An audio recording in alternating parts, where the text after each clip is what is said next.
은하수 8회 목마르지 않아도 운다 1. 오늘의 걸제목은 온몸의 물기가 다 마르도록 애통하며 울고 또 울고 싶었습니다 입니다. 기근이는 왜 무협기를 상상한 것일까요?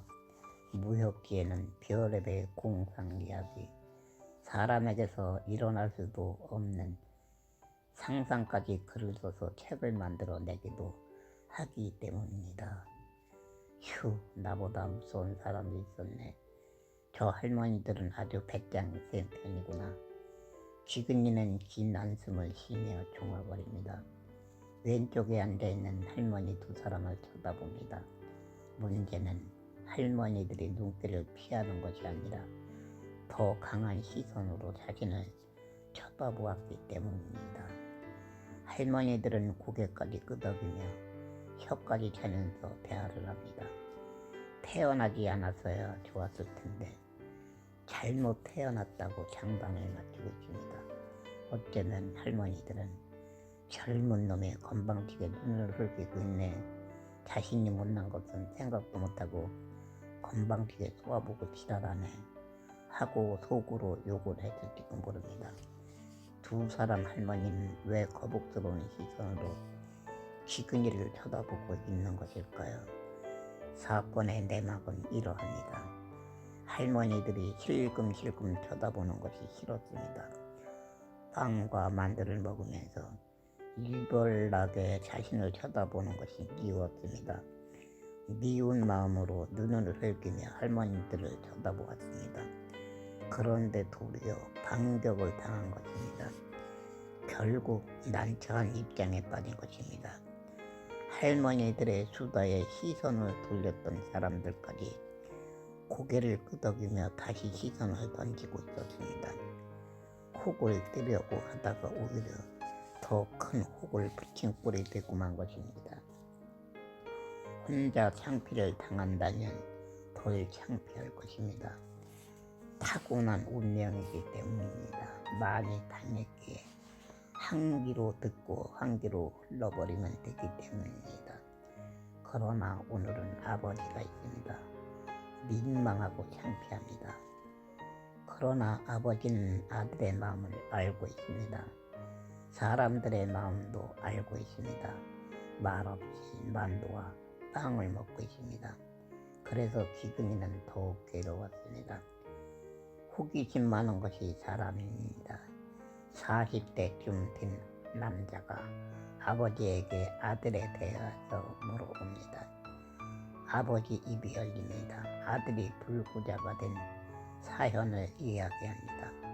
많은 사람들 앞에서 자신의 이야기를 들어야 하는 기근이 힘이 난감합니다. 도깨비 감투가 있으면 참으로 좋겠다는 생각을 해봅니다. 그러나 도깨비 감투는 동화나 만화 속의 이야기일 뿐입니다. 지 구멍이라도 있으면 흔적도 없이 사라져버리고 싶었습니다. 바보가 되기로 했습니다. 먹고 싶지도 않은 만두 하나를 억지로 먹으면서 바보처럼 피식피식 웃으며 딴청을 피웁니다. 그리고 아버지에게 엎여서 버스에 탑니다. 목마르지 않아도 운다. 사람은 왜 존재하는 것일까? 나는 무엇 때문에 태어난 것일까? 이렇게 숨을 쉬고 있는 것일까? 내가 무슨 죄를 지어서 병신이 된 것일까? 내가 세상에서 살아야 할 가치가 있는 것일까? 자신에게 질문하고 또 질문을 하면서 신세한탄을 합니다. 그러나 답도 얻을 수 없는 쓰레기 인생입니다. 가슴이 미어지면서 눈물만 쉬지 않고 흘러내립니다. 온몸의 물기가 다 마르도록 애통하며 울고 또 울고 싶었습니다. 인생은 한 번 사는 것뿐인데 어찌하여 나만 이렇게 세상이 무섭고 슬픈 것일까? 왜 내 몸은 이렇게 이상하게 생겨서 조롱거리가 되는 것일까? 나는 정말로 세상에서 살아서는 안 되는 더러운 쓰레기 인생인 것일까? 심중에 묻고 또 물으면서 하염없이 눈물을 흘립니다. 한탄을 합니다. 모두 잘 걸어 다니는데 자신만이 아버지 등에 업혀서 사람들의 구경거리가 되어야만 했기에 세상 사람은 모두 행복한데 자신만 괴롭고 힘든 것인지 생각할수록 억울하고 분했습니다. 사람이 되고 싶었습니다. 그러나 그 어디에서도 한 번도 인정을 받은 적이 없습니다. 그것이 억울하고 분합니다. 까뒤집어 보아도 답이 나올 수 없는 인생임을 알기에 기가 막히고 손등이 막힙니다.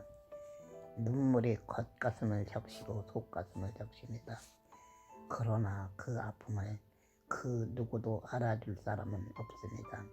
아니, 알리고 싶지도 않습니다. 나약하여 흘리는 눈물이 아니라 버림받을 수밖에 없음을 애통하는 사나이의 눈물이지만 이해해 줄 사람은 그 어디에도 없다는 것을 잘 알고 있기 때문입니다.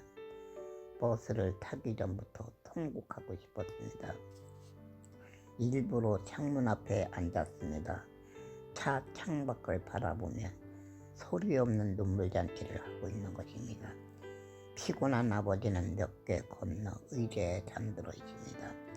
아들의 통곡을 꿈속에서도 알지 못했을 것입니다. 한 가지 다행스러운 것은 평일입니다. 오후입니다. 사람도 많지 않았습니다. 세상 구경을 한 적이 없는 기근이 창밖 풍경이 호기심 대상이 되어야 합니다. 그러나 햇빛 반짝이는 거리는 눈물로 인하여 뿌연 안개가 낀 거리가 되고 말았습니다. 어머니는 아들을 야단칠 때마다 전생에 무슨 죄가 많아서 저런 자식을 주었나 이렇게 속 썩일 줄 알았으면 차라리 갓난아기 때 젖도 먹지 말고 죽도록 내어버릴 걸. 아이고 이제 지겨워서 한숨이 절로 나온다 하고 푸념했습니다. 나이를 먹어갈수록 어머니의 푸념은 가슴에 새못이 베껴서 박히고 했습니다. 기근이는 어머니 비유를 거슬리지 않으려고 푸념을 듣지 않으려고 어려서부터 눈치를 보면서 살았습니다. 그러나 일주일에 한 번씩은 들어야만 했습니다. 또 있습니다. 사람들의 따가운 시선입니다.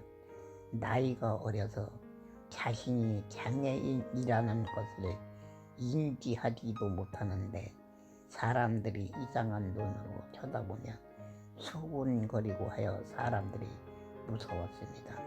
결국 사람들의 차가운 시선은 마음의 병이 되었고 가슴에 또 하나의 새못이 되어 박히고 했습니다.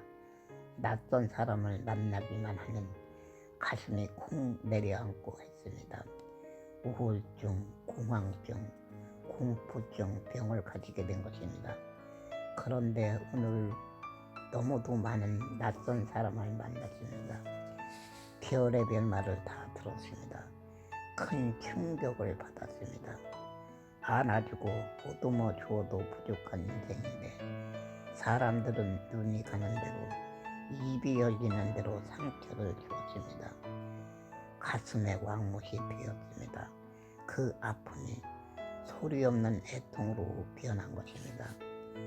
전생에 죄가 많아서 불구자로 태어났다. 어머니는 이런 말도 많이 했습니다. 전생이란 말이 무슨 뜻인지도 모르면서 고민에 빠지고 있습니다. 오늘날은 정보화 시대라 검색만 하면 알 수 있지만 그 당시에는 신문 한 장도 보기 힘들던 시대입니다. 전생의 뜻을 알 수가 없었습니다. 고민의 대상이 될 수뿐이 없었습니다. 먼 훗날에 불교에서 나온 말이라는 것을 알았습니다. 또 있습니다.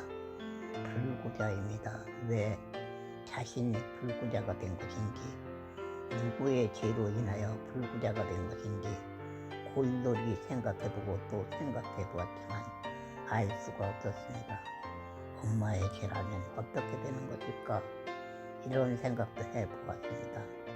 뼈가 부러져서 고통을 수없이 당한 기근이 만일 신이 존재한다면, 하나님이 정말로 존재한다면 엄마도 벌을 받아서 한 번이라도 뼈가 부러져야 되는 거 아닐까 하는 생각도 해보았습니다. 왜 어머니를 생각한 것일까요? 어머니가 낳았다고 했기 때문입니다. 구박을 받을 때마다 빈저리를 칠 정도로 어머니가 미웠기 때문입니다. 그러나 어머니는 물론 아버지도 형제들도 뼈가 부러진 적이 없습니다.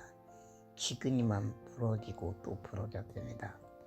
모두가 내 죄일 것이다. 자신의 죄일 것이라는 생각도 해보았습니다. 깊은 고민에 빠지기도 했습니다. 자신만 뼈가 부러졌기 때문입니다. 그러나 답을 얻지 못했습니다.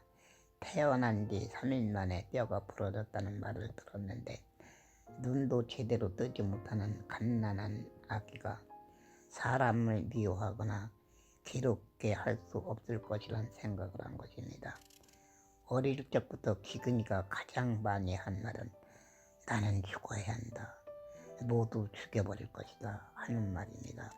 결국 평택 여행으로 온갖 수모를 겪게 된 기근이 그날의 여행이 평생 잊지 못할 추억의 그림으로 남게 되고 말았습니다. 한 가지 다행스러웠던 점은 버스가 홍월리까지 들어와서 자전거를 타지 않았습니다. 9회에 계속됩니다.